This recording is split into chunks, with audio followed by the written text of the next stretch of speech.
Naku sir, medyo malikot yung yung anak ko, yung bunso. Ah, bunso ba yun? Kaya nga ako baka... Ingat ha.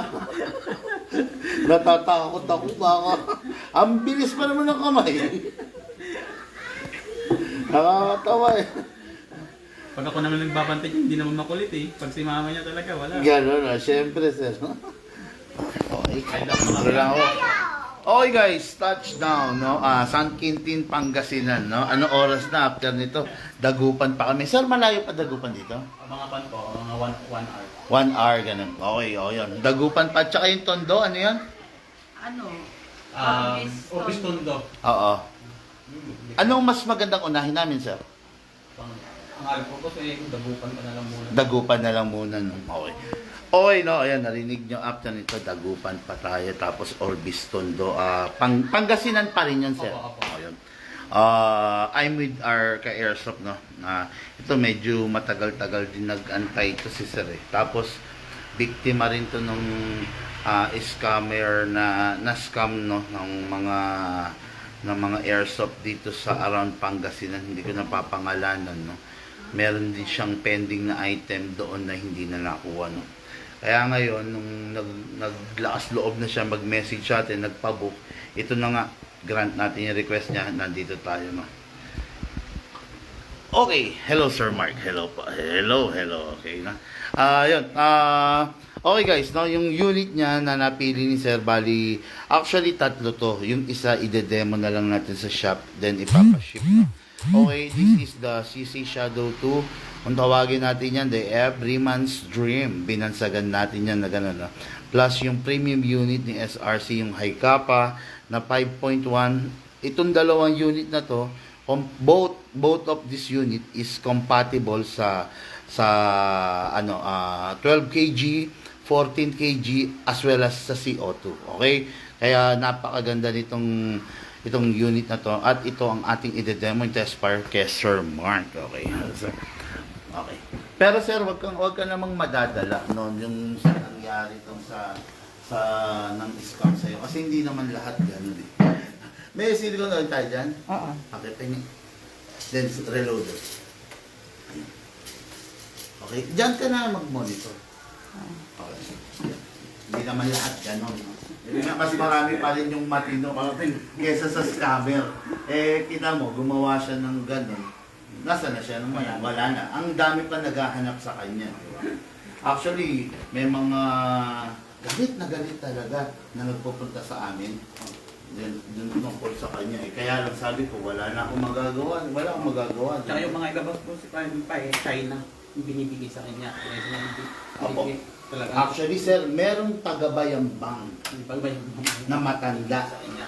Doon nga raw niya binili. Ngayon, chapsoy yung unit. Yung pambaba, Taiwan, yung nakaibabaw, yung slide, China na.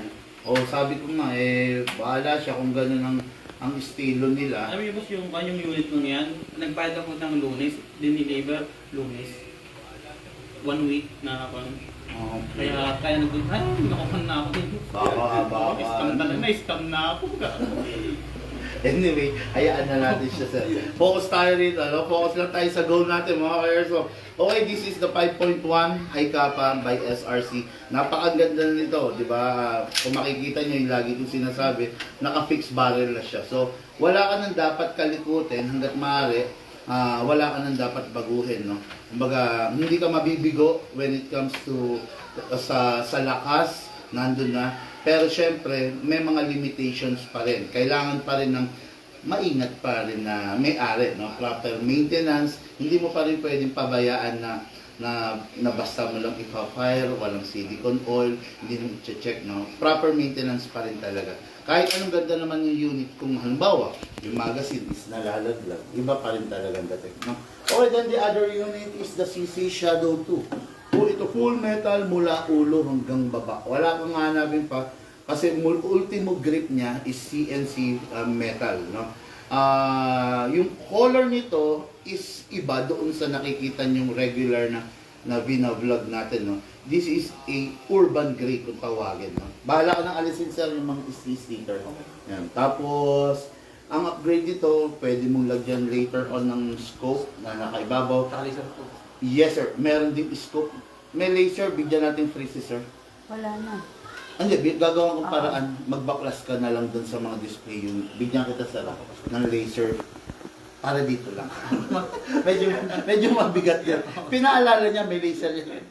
Tapos, ayun, other than that, wala na, no? Wala naman ng kung nakikitang upgrade kasi hanggat maaari, make it simple and clean para maging effective yung pistol, no? Okay, unahin natin to sir. Okay, boss. Okay. Guys, release the magazine no, by pressing this. Kasi iwasan lang malaglag. Kasi pag nalaglag, possible magkalik. Yung bang drop mo nagkalik na, hindi pa? Hindi na. Ginawa? Nagawa mo naman? Hindi po. Okay, okay. May hindi po yan, boss. Sige. Press natin yung valve. Press natin yung valve dito sir. Okay, boss. Kasi nakita ko yung drop no, walang silicone oil since day one. Kayod-kayod yung loob. Okay. Press natin to. Then spray natin to sir. Kailangan sir nakapress ka para yung oil papasok sa loob. Okay? Then dito naman. After that sir, sa shadow, isa lang ang i-sprayan mo sa unit. Ikasa natin sir. Ilock to. Okay, then sprayan natin yun sir. Yun na sir. Okay. After that, release. Then rest. Okay. Kanina, wala pang oil, gusto na ikasa ni sir. Pero pinigilan ko siya kasi, syempre, maganda yung unit eh. Sayang naman kung magkakaroon ng mga gas-gas-gas-gas. No? Kaya, buti naman, nakinig si sir. Okay, ngayon ito na. Yung unit na, tulad ng sabi ko, pwede siya sa 14 kg, kaya ang gagamitin natin is 14 kg. Hindi ka pa nakagamit ng 14 kg dati, talagang 12 lang. Yung seller mo na yon 12 pinapagamit? Okay. 12 lang. Okay. Okay, green gas po yun. Green gas. Okay lang yan. Kahit anong brand naman, basta naka-indicate yung lakas niya, okay lang. Okay, no? Itong unit ni sir, balik pwede siya sa 12, 14, at saka sa CO2. Mahilig to si sir sa malakas. Okay. Upside down. Itutok natin to, then press down. 1, 2, 3, 3 seconds is enough na para sa isang punok, no? Ng bala. Maximum rounds, 27. Pero ang allowed lang, 20 to 23. Para yung spring hindi masira, sir. Atake natin ito pababa, sir. Ito. Alam ko, alam mo na to. Then, yan. May ganito ka na? Meron po. Meron na. Sige, okay. No problem. Pump lang, pump, pump, pump. Hindi ko na gano'ng pupunuin, sir, ha? Okay. Pag yung bala may bungi, kalugin mo lang, sir. Para umalayin siya. Ayaw.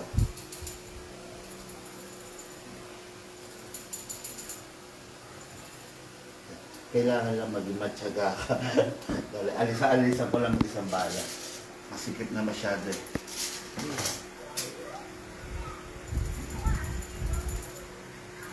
Cool. Anyway, okay na. Okay. Pasok, sir. Pasok. Malakas. Yung iba tinutulak. Pag tinulak, akala mo nakalak na pero hindi pa. Kaya pasok, malakas. Kasa. Ready to fire. Okay, sir? Sir, medyo natatakot naman ako doon sa target mo. Nasa likod ng TV. Nasa gilid ng TV. Sira po yan, no? Bahala. Bahala ka, sir. Discounted mo yan. Okay.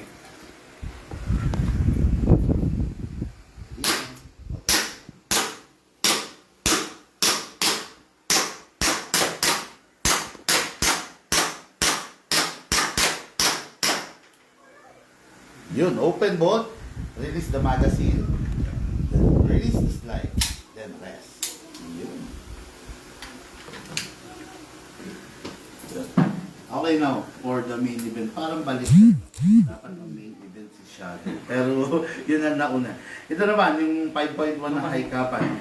Actually, merong mas maliit dito, may 4.3 rito na. Pero ang meron tayo yung 5.1 lang. Kasi most of the na fixed barrel na available natin na for upgrade is 5.1. Hindi na ako nag-cater ng 4.3 kasi medyo mabigat din ang presyo ng fixed barrel. No? Kaya puro dun lang ako sa 5.1. Okay sir, release natin magazine sir. Ganun pa rin. This is the magazine, maximum 27 rounds. Tapos ang ilagay mo lang 20 to 23 para hindi naman ano sir, hindi masira yung spray. Silicone oil. Silicone oil, press mo. Then oil, ayan. Tapos dito. Then, sir, sa unit, dito isa lang ini-sprayan. Dito sa unit na to, dalawa, sir. Number 1, kasa mo, ilak mo to. Spray tayo rito, sir. Then dito sa nozzle. Ito, naka-fixed barrel siya. Hindi na siya gumagalaw going front and going forward and back. Ngayon, yung mga iba nagtatanong, bakit gumagalaw kanan kaliwa at saka taas baba? Normal niya yon, no? Ang pinipigilan ng fixed barrel is yung movement ng going front and back. Kasi ganun naman talaga yung barrel pag pumuputok. Atras abante. Hindi naman pag pumuputok taas baba or left and right. Hindi ganun ang barrel. Atras abante ang barrel. Okay? Then release. Then rest. Kung gusto nyong wala talagang galaw, bumili kayo nung may mga yung may mga compensator na naiiwan sa harap pag kinakasa. Yon talaga nakalak yun. Okay, so lagay tayo, sir. 14 kg. 1, 2, 3. Gusto rin daw ni sir ng moving target. Ay, oo nga na. Oo, nag-request pala sa hindi mo. Sabay na lang. Okay, then. Hatak to pababa, all the way. Put your right thumb here. Then dito lalagay yung pala, sir. Yung chikitin mo na malikot, ang sarap nun pag natuto yun, sir. I-train mo. Matapang po yun. Matapang, no? Baka pag may kaaway, lalabag niya. Oh. Kaya na, yung mga kakalatin, sinipasip niya yung Okay, sir. Pasok. Malakas. Asa. Ready to fire. May safe. Okay. Kaya hindi ko na safe yun. May safe. Ikaw na bahala, sir. Bag. Ne? Bag, halika na ako. Nakasip pa. Baka mo na lang, ha?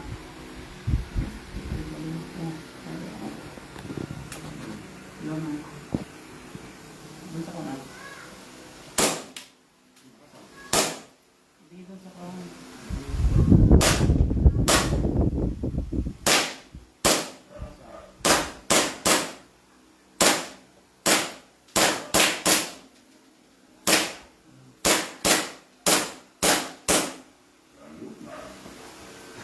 Mas malakas ito siya. Sabi ko sa'yo mas malakas yan pagdating sa firepower, knocking power, kumbaga, parang ganun din, sir, sa caliber 45.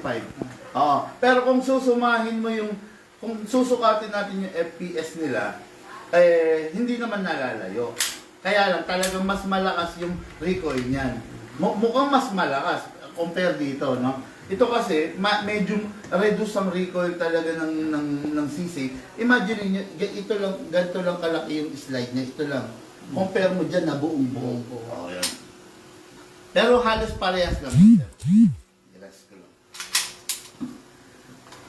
Okay, yun. Okay, 2 unit para rito sa San Quintin, Pangasinan dito kay Sir Mark. No? Bali, ito follow natin yung iba sa shop na natin ila-live and demo. Okay? Sir, thank you po. Thank you.